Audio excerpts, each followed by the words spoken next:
Ça y est, on va voir ensemble dans cette vidéo les statistiques de mon road trip en Croatie. On va voir tous les coûts. Déjà, ce que tu peux voir, c'est que j'ai fait 4235 km.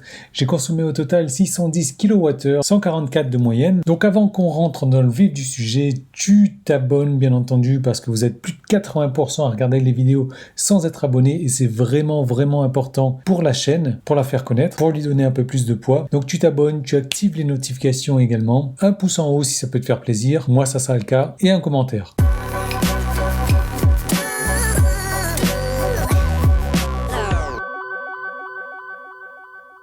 Alors on va commencer par ce qui fait le plus mal. Pour moi, ce sont les péages. Parce que c'est vrai que quand on roule en électrique, on ne paye pas grand-chose. Et c'est vrai que si on se débrouille bien, au niveau des recharges électriques, on paye vraiment pas grand-chose. Donc les péages, ça fait très mal.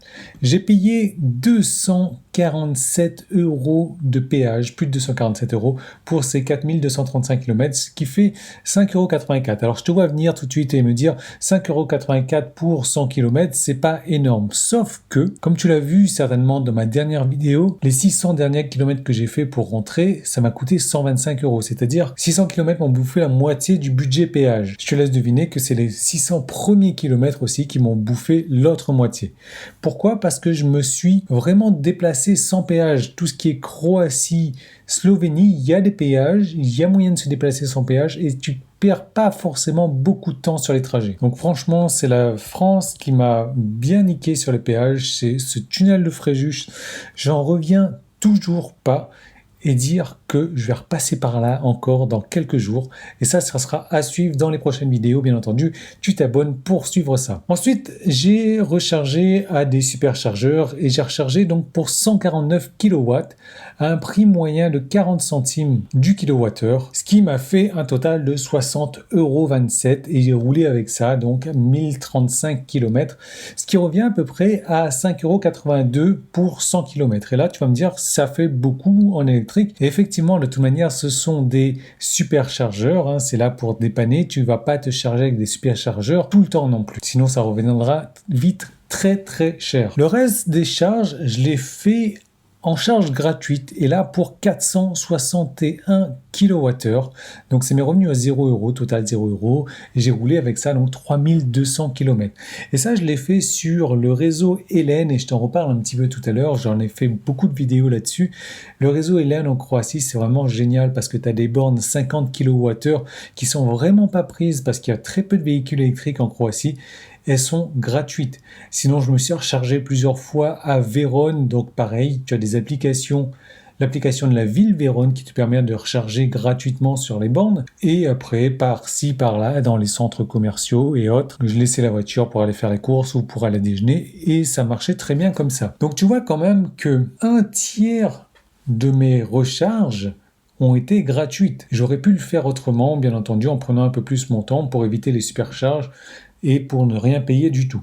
Tu verras qu'au final, j'ai rien payé aussi. Donc en théorie, ces 610 kWh que j'ai consommés, ça me donne un prix moyen pour donc 4235 km de 10 centimes du kilowattheure et donc j'ai fait 4235 km à 60,27 €, soit 1,42 € pour les 100 km. Si je fais le total en incluant le péage, donc au total 367 € pour 4235 km, soit 8,69 € pour 100 km, péage inclus. Par contre, moi, j'ai pas payé ça parce que j'ai eu la chance d'avoir parrainé une personne, j'ai parrainé qu'une personne et j'ai toujours pas bouffé mon crédit parce que je fais beaucoup de recharges gratuites. Et donc, ce que j'ai payé réellement, c'est 247,33 € pour 4235 km, soit 5,84 € pour 100 km. Par contre, je retire beaucoup d'erreurs et d'expériences de ce road trip et je t'en fais part maintenant. Déjà, en Italie, tu l'as vu sans doute dans mes vidéos, je me faisais souvent bloquer dans les péages. Il me demandait de réintroduire ma carte. J'essayais une première carte, une deuxième carte, une troisième carte, des fois une quatrième carte. Ça ne marchait pas. Des fois, il a même pris ma carte et il l'a rejetée, mais violemment, il a repoussé sur la route comme ça. Donc moi, ce que j'en retiens, c'est qu'il faudrait que je me balade avec un peu plus d'espèces. C'est vrai que j'ai jamais tendance à avoir des espèces sur moi.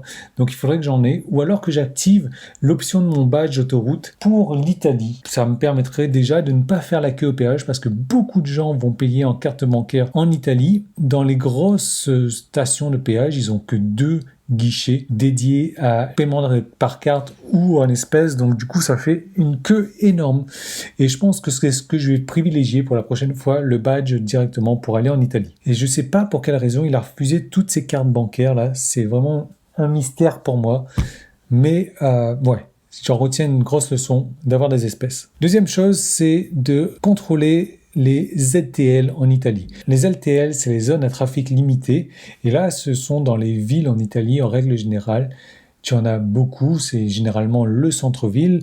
Et comme son nom l'indique, c'est des zones où le trafic est limité, où le trafic n'est accessible qu'à une poignée d'utilisateurs qui sont référencés. Donc il faut s'inscrire sur un site internet, c'est un bordel parce que tout est en italien, personne ne parle anglais bien entendu. Et en gros, comment ça se passe? Tu as un gros panneau qui te donne l'entrée de la ZTL. Si tu passes par là en voiture, tu as une caméra qui te chope, qui regarde ta plaque d'immatriculation, et regarde si tu es référencé comme pouvant en rentrer dans les ZTL. Si c'est pas le cas, tu reçois une jolie contravention par la poste. Donc ça, faut vraiment faire gaffe. Et souvent, en plus, ces hôtels dans lesquels tu te déplaces, ils sont en ZTL. Donc ça va être compliqué d'y accéder. Donc fais gaffe à ça. Ensuite, d'avoir plusieurs applications pour tes recharges, également plusieurs cartes. Moi, j'ai la totale, hein. ChargeMap, mais j'ai pas la carte, j'ai pas décidé de la payer parce que je m'en sers que pour les charges gratuites de toute manière. J'ai Shell, j'ai Kiwi, j'ai Fresh Miles, j'ai Leclerc, parce que voilà, Leclerc, tu t'en sers chez les Leclerc. Et je suis persuadé que j'en ai oublié d'autres encore.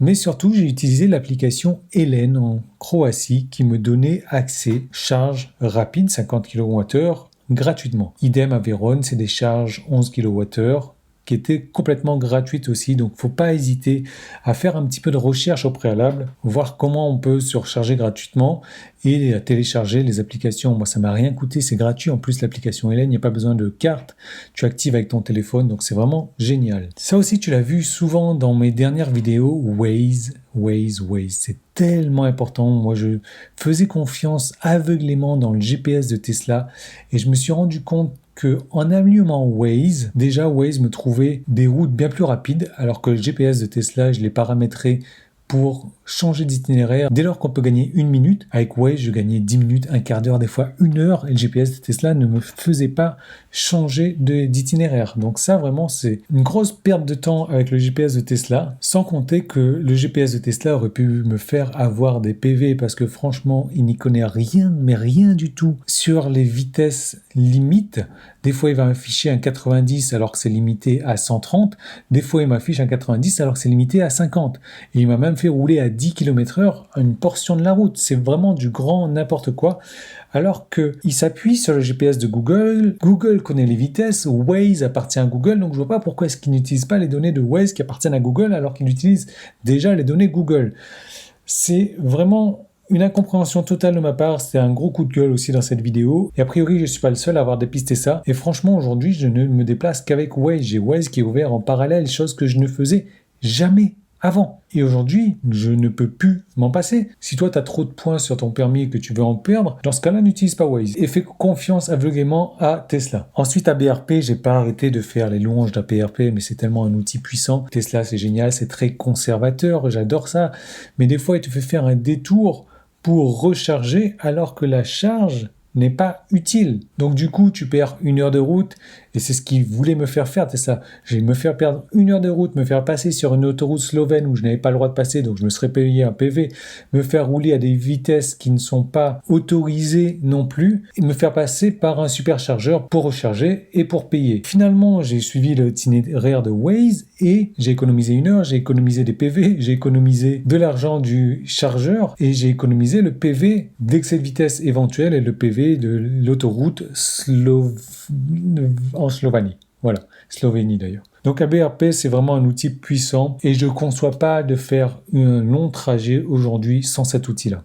D'ailleurs, tu le vois sur mes vidéos, je mets toujours des captures d'écran d'APRP. Et pour clôturer tout ça, la connectivité premium. Moi, je l'ai pas prise, elle coûte 9,90 €.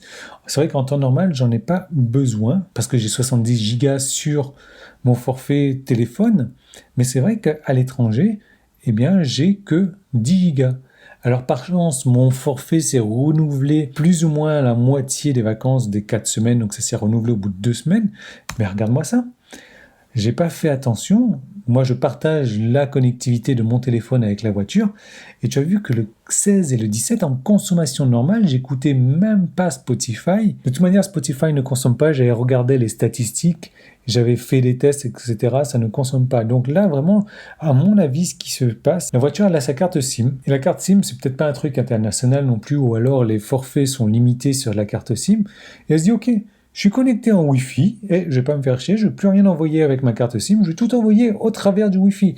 Donc tu vois que quand même 2,2 gigas ou 2,6 gigas sur une journée, alors que ces journées-là, j'ai fait quoi, 3 heures de route, pas plus. C'est tout simplement énorme. Et j'aurais pu bouffer mon forfait de 10 gigas là en 4 jours si j'avais pas fait attention. Heureusement que j'ai eu un SMS d'alerte pour me dire que hey, fais attention, je suis très haut dans mon forfait déjà. Mais ouais, j'aurais peut-être dû prendre la connectivité premium pour les vacances, parce que de toute manière, il n'y a pas d'obligation limite dans le temps. Je peux prendre juste pour un mois, et ça m'aurait évité tous ces problèmes, parce que là, j'ai dû me limiter quand même sur le partage de ma connexion par la suite. Du coup, je partageais même plus la connexion parce que moi, je partageais la connexion pour Spotify. Et je peux t'assurer que ces 2,2 gigas ou 2,6 gigas, c'est pas Spotify du tout. C'est la voiture qui envoie ces données à Tesla. Point. Et qui les reçoit sans doute. Et même qui reçoit des données GPS complètement farfelues. Donc voilà ce que je ferai pour la prochaine fois. Des espèces, les ZTL, j'ai toujours bien contrôlé. Les applications, ça va. Waze, même pas en rêve, je l'oublie lui. Hein. Non, non. Et la connectivité premium. Là, je repars une semaine en Italie. Connectivité premium, je vais pas la prendre. Une semaine, ça va. Je vais pas rouler tous les jours non plus. Mais voilà, dis-moi ce que tu en penses. Est-ce que tu as déjà constaté ce genre de choses avec ta voiture, des consommations hors normes comme ça, des problèmes avec Waze? Quels sont les autres outils éventuellement que tu recommandes? Et quelles sont les autres choses auxquelles tu fais attention? Dis-moi tout ça en commentaire. Je te retrouve bientôt dans une prochaine vidéo.